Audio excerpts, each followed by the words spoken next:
Welcome to the long-awaited return of BoxingInfo. I'm your host, The Islander, and folks, let me start off by telling you, turn your volumes down some because it's going to get kind of dicey at certain times with certain stuff. I don't even know where to really begin because it's been a while since, you know, I've done a show as far as covering every single fight, significant or insignificant, that, you know, is out there. But there are certain things we are definitely going to cover. First of all, YouTube, let's give them a big round of applause. They went ahead and granted me a partnership again. What's the downside? There's always a plus and a minus on certain things. And what is the downside to that? Downside is that they made very strict notation that I am not to upload any pictures, any video, any footage, signs, anything that is not owned by me. Nevertheless, this puts a damper on what my plans are because of several reasons. One, before the old account got shut down, fights that I bought and paid for, I owned, maybe not from the original owners, but I owned them. I was voicing over the fights over in Asia. And a lot of you, for the limited time that they were up there, were loving it.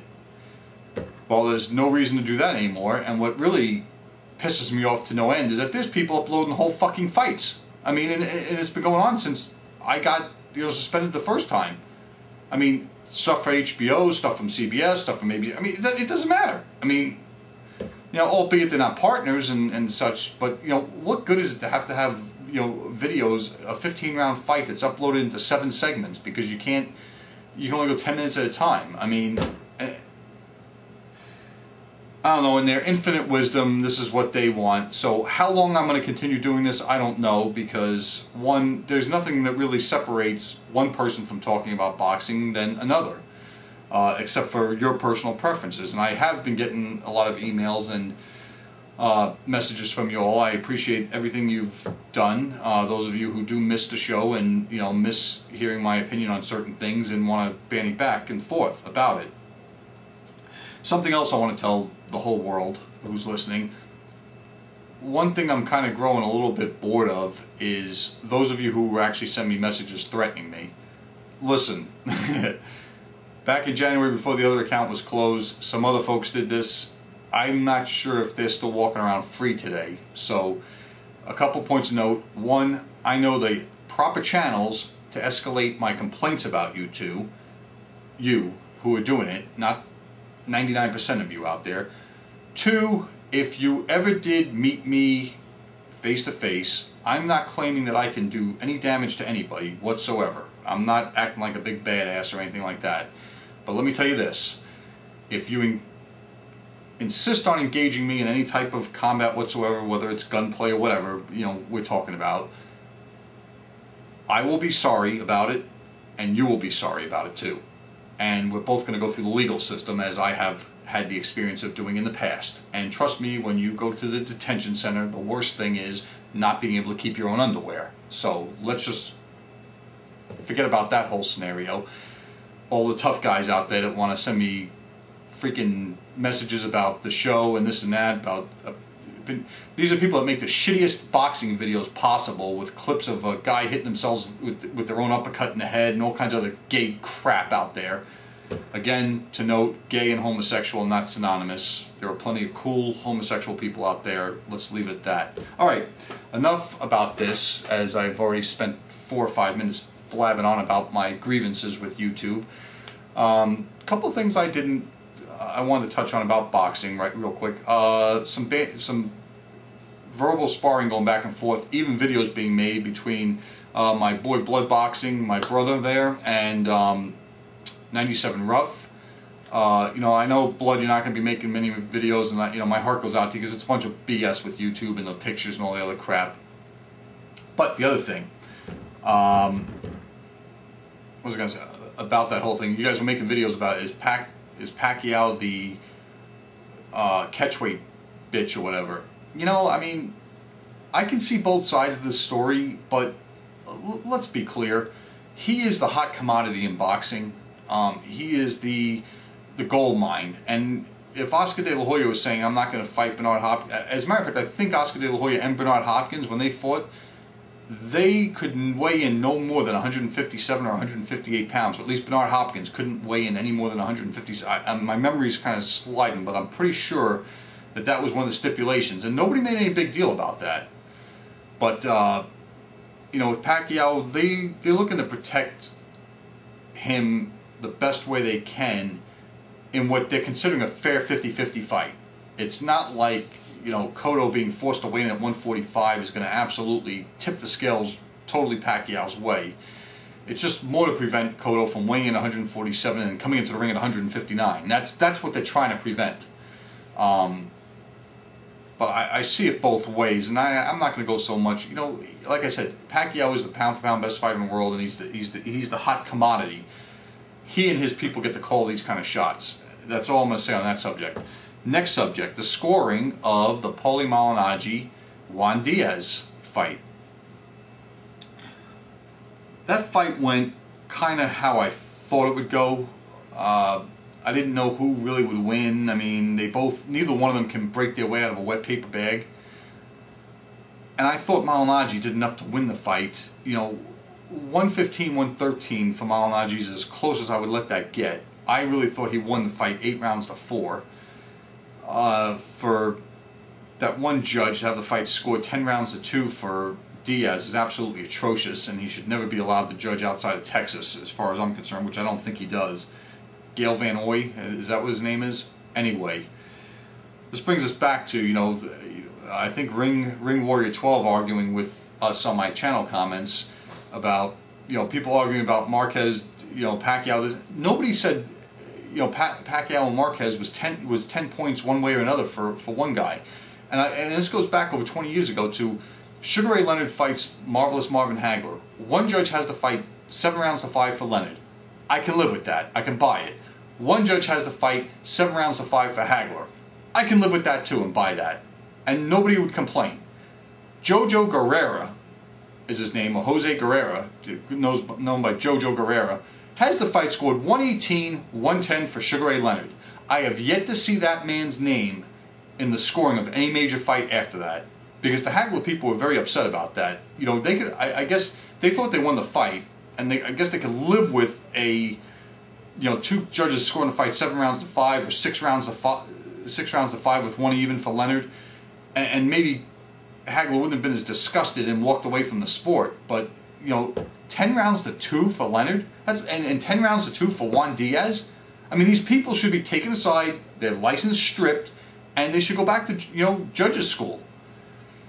And the thing is that these people aren't from, according to Harold Letterman, these people do not do this for full-time living. Harold Letterman is a pharmacist, and by how old he is, you know, judging does not pay the bills by any stretch of the imagination. I mean, even his HBO job I don't think pays really that great to do the unofficial judging. Anyway, enough said on that. Alright, some of you emailed me and wanted to know about the what I thought about the Super 6 168-pound round, or the tournament that Showtime is doing. I think it's great. I mean, I think it's fantastic. I don't think that it's going to have the overall impact across the world, at least the United States, that they're hoping it would have. Even if Andre Wood and Andre Durrell, you know, both win fights and end up one of them in the final, because really what this is to you know, make a successor to Joe Calzaghe at 168 pounds. And I think it's the right way of doing it, because way back when, you know, dating back to the 60s and the 50s, when a real solid champion, such as Sugar Ray Robinson, or when Muhammad Ali was stripped of his heavyweight title, they had like 8-man tournaments in which it was a quarterfinal, a semifinal, and a final. That's how Joe Frazier finally, you know, won his slice of the heavyweight title before he got universal recognition by beating Muhammad Ali in the first fight. Was all sorts of fighters, like, you know, the Corys and Floyd Patterson, although he was older, and Buster Mathis and all that. They were all in an 8-man tournament, just similar to this one. And it was a lot easier to put together back then, but it did finally produce one fighter who could have that ring belt, and they called the champion of the division. Just looking at what's happening, because there were some results from last weekend in which both Mikkel Kessler and Andre Ward were in separate fights on a split Showtime show from different parts of the world, obviously from California and from Denmark, and Mikkel Kessler retained his title with an easy 4th round stoppage of a Gusmir Perdomo, who's a crazy #1 contender from Venezuela, and was knocked down and beaten to hell. And Andre Ward was put in with a guy named Shelby Pudwell, who had in the past suffered a 1st round knockout at the hands of John Duddy, and he blew him away in 3 rounds. Well, actually, they're not going to be the first one to go. I believe the 3 fights that's set up right now are Kessler's going to be fighting Ward for the WBA 168-pound belt, as we all know. This is almost ancient history news. Arthur Abraham is going to be fighting Jermaine Taylor, kind of like in a non-title fight, and Carl Froch will be defending his title against Andre Durrell over in the UK. With Kessler and Ward, I personally think I would give Kessler a slight edge, but not by much, a slight edge. His overall experience and boxing skill, and the fact that he's coming to California is going to level the playing field for Ward's. It's going to level the playing field with Ward some. I think with Abraham and Taylor, if everything holds true to form, Abraham should have that fight. I'd give Taylor the least chance of coming out of this tournament the winner. I'm even surprised that they invited him into this tournament, coming off the loss to Froch. Abraham, I'd give the heavy edge in this first fight. Froch and Durrell, I think it's going to depend on how well Durrell copes with, first, adversity, which he's never had to, and second, with going overseas. Because as we saw with Froch against Taylor, he is very patient, and also against Joan, which is becoming a greatly bigger win on his record, as Pascal is now the WBC light heavyweight, beaten the Romanian guy. Don't have that in front of me, but anyway, I watched the fight on ESPN. It was great. It was one of the, to me, one of the fights of the year. And hats off to Jean Pascal for just being, really, to me, resurrecting his career in my mind from being a, slap happy, not so exciting, fighter, to being somebody who's actually, elevating. Adrian Diacono, that's who I was thinking of. Great fight. But in any event, getting back to Froch, he's in with the way better pedigree people. I think Durrell, his height and his reach and his speed are going to play a big factor in this fight. I think it's a pick-em fight. I think Froch has a slight edge on experience and also the home court advantage. But Durrell just coming into his own, and I give that one a pick-em fight, just like I would Kessler and Ward.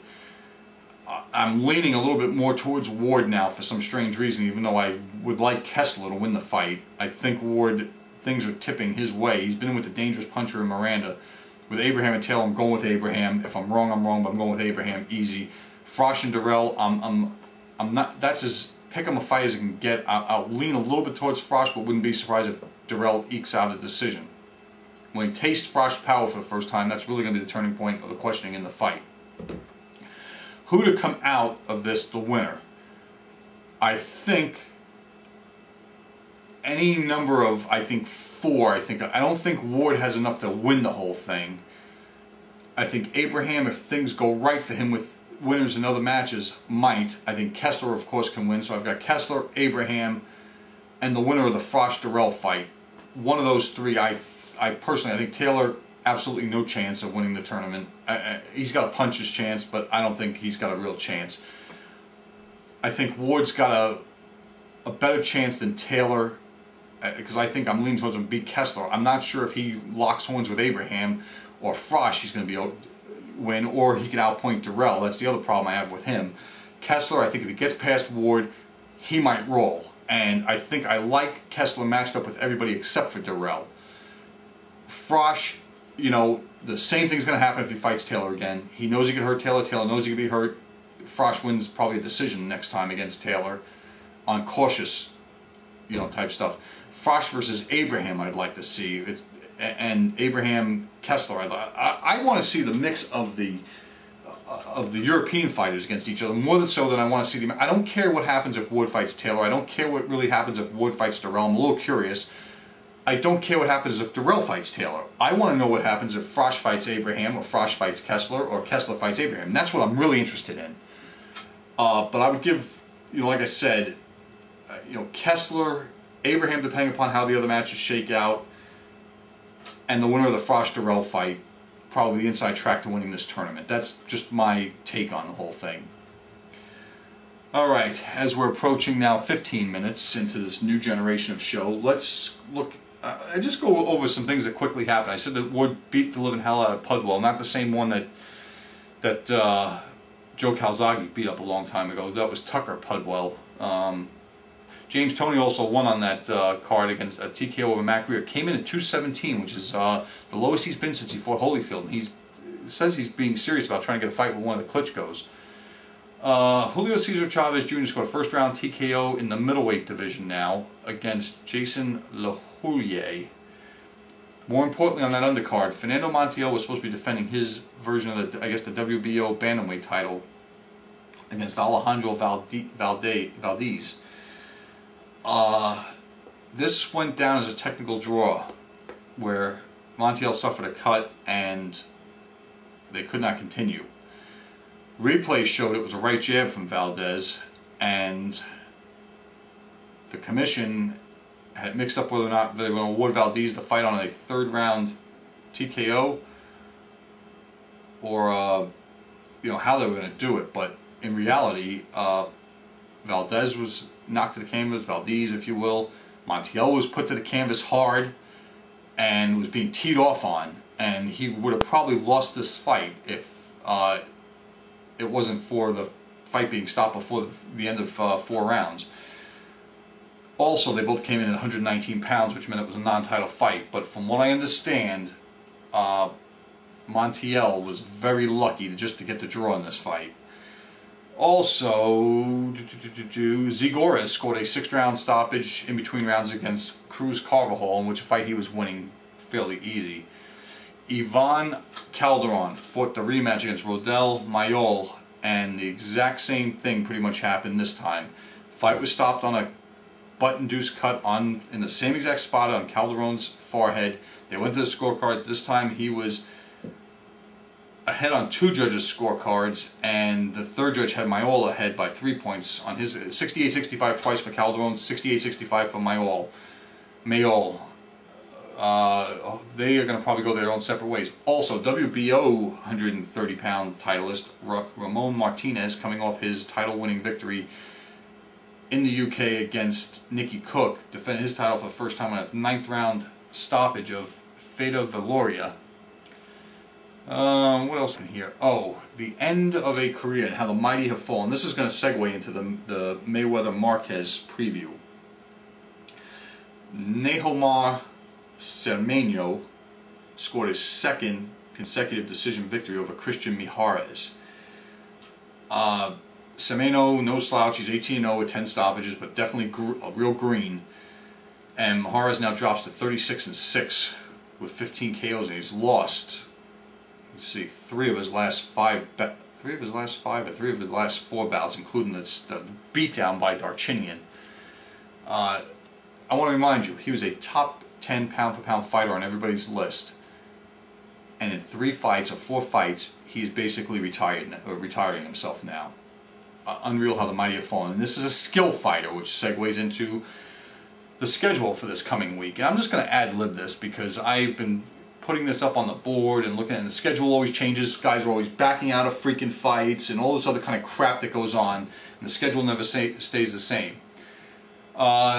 Today's the 14th. Tomorrow in Mexico, Edgar Sosa is taking on Omar Soto for his WBC, according to the schedule, WBC Junior Flyweight title. And the funny thing about this is that Calderon was talking about fighting Valoria to unify WBO and IBF, the 2, leakiest titles, or the newest titles in that division. Sosa has already beaten Valoria decisively by a decision. I noticed that Calderon doesn't mention Sosa's name, and Valoria doesn't mention Sosa's name. I know they both fight for top rank, and the fight would easily be made. But my thinking is, Sosa is really probably the best fighter in that division. Just my opinion. Jorge Arce is going to be fighting a gentleman from Thailand named Simfiwi Nangai. Or maybe it's, I don't know, maybe he's from Indonesia. I didn't look this up. For the vacant IBF Junior Bantamweight title, he was fighting Victor Archinian for that. He got laced. Humberto Soto's on the schedule also for tomorrow against Aristides Perez for his WBC Junior Lightweight title. Archie Solis is back in action after his devastating 11th round knockout loss to Brian Valoria. Taking on Gilberto Quebas. That's going to be an interesting fight. I think this is on one of those pay-per-view cards by Top Rank, if I'm not mistaken. ESPN2's back in action, although I thought that their season was over with the very entertaining Juan Urango fight against, I keep wanting to say Freddie Pendleton. It wasn't. It was, I'll remember it in later, in which both guys were on the deck. But anyway,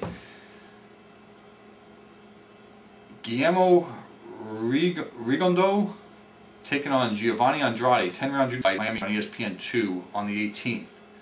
Showtime has a card in Santa Ynez, California, which Travis Kaufman is taking on Tony Grano, a 10-round heavyweight fight. I could probably care to miss that one. Anything else on the title? Blah, blah, blah, blah, no. Okay, that brings us to this weekend. Also in Germany, there's 3 cards on Saturday. Atlantic City, I keep getting basically emails from main events in which they keep saying there's going to be an Arturo Gatti tribute card if you get the chance in person to go see this in Atlantic City, in which Teon Kennedy is fighting Lante Addy in a 10-round junior featherweight fight. Anthony Flores is fighting Victor Valenzuela. Just a card of some up-and-comers. You know, they're calling it a Night of Thunder. That's going to be Saturday night in Atlantic City. If you're in the area and you get to do this, pay tribute to Arturo Gatti. In Germany, Giovanni Lorenzo is getting his long-awaited shot at the IBF middleweight title against Sebastian Sylvester. Pick'em fight. I think I'm going to give the edge to Lorenzo, but if he can't beat Raul Marquez, maybe Sylvester will get by him. No real thought on that. And then that brings us to the pay-per-view event, the HBO pay-per-view event. Floyd Mayweather Jr. making his long-awaited comeback against Juan Manuel Marquez. Also, I guess Chris John and Rocky Juarez are still on the undercard, which I'm going to go with Chris John again because he really legitimately beat Rocky Juarez the first time. Vicente Escobedo taking on Michael Katsidis. News about this fight: if Katsidis can't beat Escobedo, all over. Just that's the way it is, all over. I'm going with Katsidis, but I wouldn't be surprised if Escobedo beats him.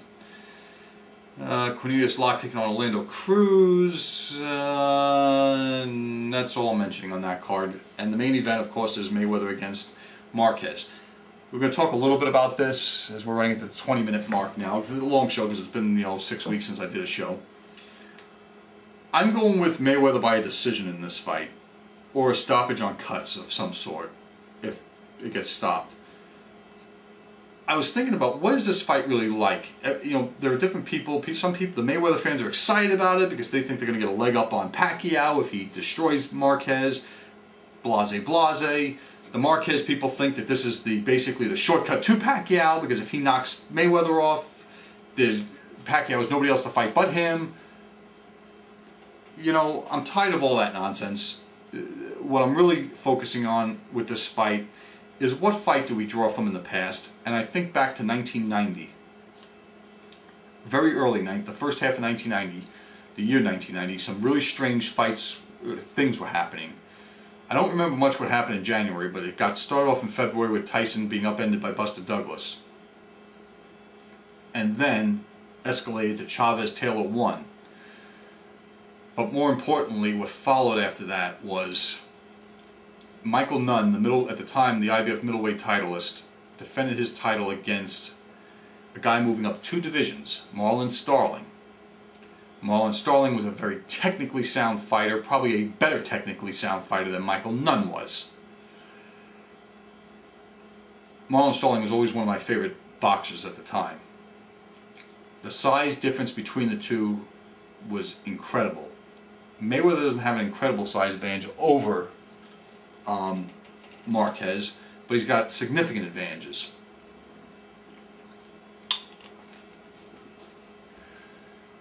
With that said, no matter what Starling did, he could not hurt Nunn. And Nunn won a wide, unanimous decision. It was very uneventful, it was tactical, and Starling was what Winky Wright is now. He fought with a very tight guard, tight defense. The earmuffs, was very good at blocking punches, stood right in front of a guy, waited for him to throw all his punches and then countered. It was very, very good to watch. Nunn, on the other hand, was a southpaw, as you well know, and played keep away. It made for a terrible fight. Nunn won. Then came a really interesting fight, and these were all televised on HBO, in which IBF and WBC lightweight titleist at the time, Pernell Whitaker, took on former featherweight champion, reigning junior lightweight champion, Azuma Nelson. This was Pernell Whitaker's coming out party because he boxed beautifully, he was in with real danger. Nelson sort of caught up to him towards the end of the fight, in which, in the 12th round, if you watch that fight, there's a point where Nelson's in overdrive and Whitaker's in prevent defense mode, and Nelson's starting to is getting closer, and he's landing punches one at a time, and Whitaker grabs Nelson around the thigh, lifts his leg up off the ground to basically clinch. That's the only thing he could do. You kind of give Whitaker the kudos, the wherewithal to know how to get out of danger and stuff like that, but he won comfortably, 8 rounds to 4, 9 rounds to 3, won the fight. The theme here is that the naturally bigger boxer stayed out of trouble and found a way to win the fight. Watching this 24/7 stuff, which I've been watching kind of with one eye, to be honest with you,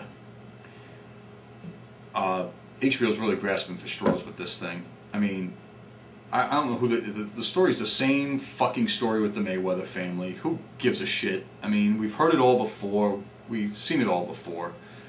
There's only so much you can do with when you have to do subtitles, and there's no offense to anybody that doesn't speak English or it's a second language, but they're trying to sell this to the American populace to try to get them to buy the pay-per-views. That's what they're trying to do.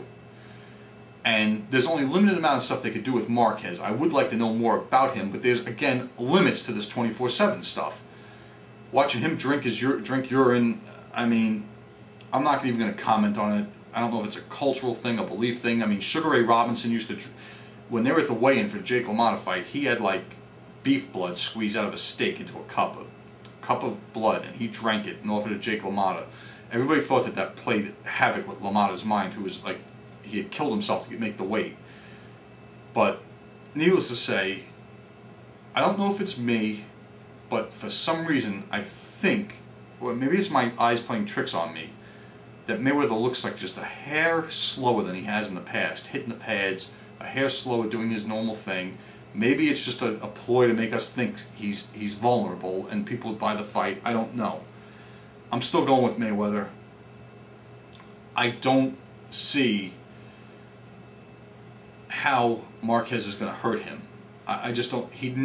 Name one time, with the exception of the Jose Luis Castillo first fight, that you've ever seen Mayweather hit with 2 or 3 consecutive shots, which is what it's going to take him out. It's not going to be one single shot that Marquez lands. It's going to take him out. It'd have to be 2 or 3 in succession. He's never been hit. He's been hit with 1 shot by every fighter he's been in with. Hit by 2 consecutive shots, maybe only by the likes of De La Hoya and Jose Luis Castillo, but never hit by 2, 3, 4 punches in succession like Marquez did against Juan Diaz. It didn't happen. I'm going with Mayweather. I want Marquez to win. I think that he presents a better product for me to watch with my eyes, and I'm not into listening to any more of the nonsense. But reality is this: if Mayweather wants to play keep away, he'll play keep away. My guess is he's going to test Marquez a few times, and if Marquez doesn't cooperate with his plan, it'll be keep away. I mean, it's not going to be Carlos Baldemir type keep away, but it's going to be the kind like a Victoriano Sosa fight, that kind of fight, or the second Castillo fight. It'll look something like that. You know, I know Roger Mayweather said in the last 24/7 he may bull rush or bum rush Marquez. I mean, he might could. But the thing is, the one advantage Marquez has in this fight is that they're both right-handers, which is going to move Marquez a little bit closer to Mayweather than it did Pacquiao. The other dangerous thing for Marquez is Mayweather's going to be closer to him. You know, he had that luxury against Pacquiao of having that extra 18 inches to 36 inches where their feet were about to touch distance between them, where you could see everything coming. He still got hit. But I think that how they manage that distance is really going to be key for Marquez, because it is definitely an advantage to him and it's definitely a disadvantage to him. You know, maybe the fight will look a lot like the Roy Jones-Felix Trinidad fight, although I think Marquez has a lot more skill than Trinidad. But, you know, Jones walked Trinidad right down. He was right in front of him. I don't see Mayweather doing that, but there's going to be times in the fight where he's going to land heavy on Marquez, and I'm just curious to see what's going to happen. I think that's going to about do it for the show. Hopefully I could be back next week to recap this, and I want to thank all of you. I may not be as fast responding to emails and things like that. I've been very busy with other things, and I thank you for all your support. And that's going to do it for Boxing Info. I will let you know what's going to be in the future, either on channel comments or with a video.